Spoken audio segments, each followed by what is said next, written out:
Go. Welcome back, y'all. We're here with Mr. Muhammad. How you doing? The author of Dark Sentinels and Freedom. One is part of the Universal Jungle. The other one's part of Purgatory's Edge. But he can tell you the rest about that. All right. How you doing? This is Dark Sentinels. It takes place in the Universal Jungle franchise. It takes place in the year 2575. A group of alien race named the Poveen invade human space, and this is a story about that the invasion and from one of that system's perspectives. So in this book, it's written in short chapter form. It moves along between the 12 commanders of the armed forces in that system, and in that system, so it gives you a different take on the different needs of the space commander and the ground commanders and everyone else along that way. This book is Freedom. It's modern dark fantasy. It's a reimagining of Grim Reapers and the role that they play in fantasy world. They protect humans from vampires, werewolves, demons, and the like. And this is a story about someone, how they get selected, and how they the process behind the selection and all the conflict that goes into that.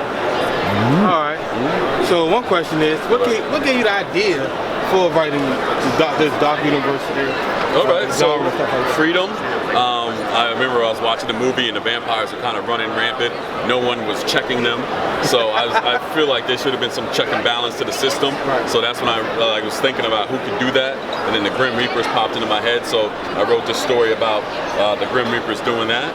And then in Dark Sentinel, this was like a collection of 3 short stories I wrote that I put together to create a universe. And in that universe, it all fit. Each one wasn't a good universe by itself, but then when I put them all 3 of them together, it kind of fit into a great cohesive story, and then I just ran with that.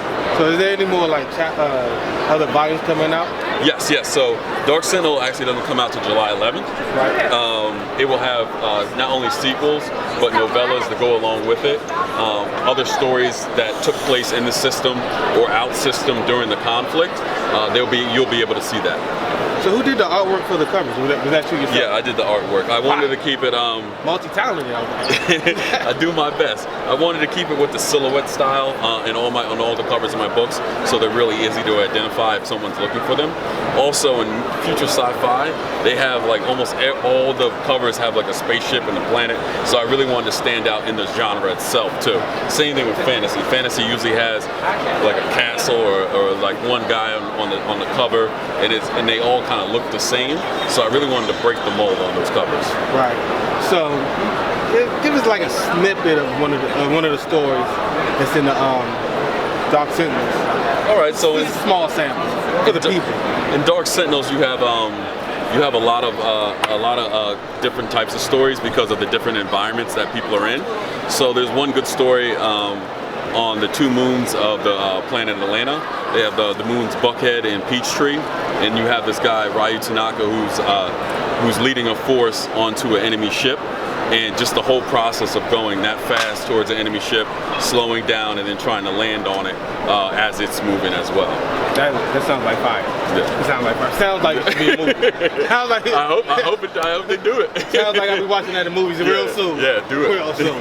All right, I want to thank you for your time, man. Thank you. I know it's a struggle. Man, I get you, man.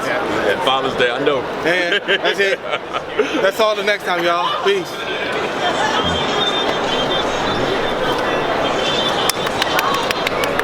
What's up, man? Where you at?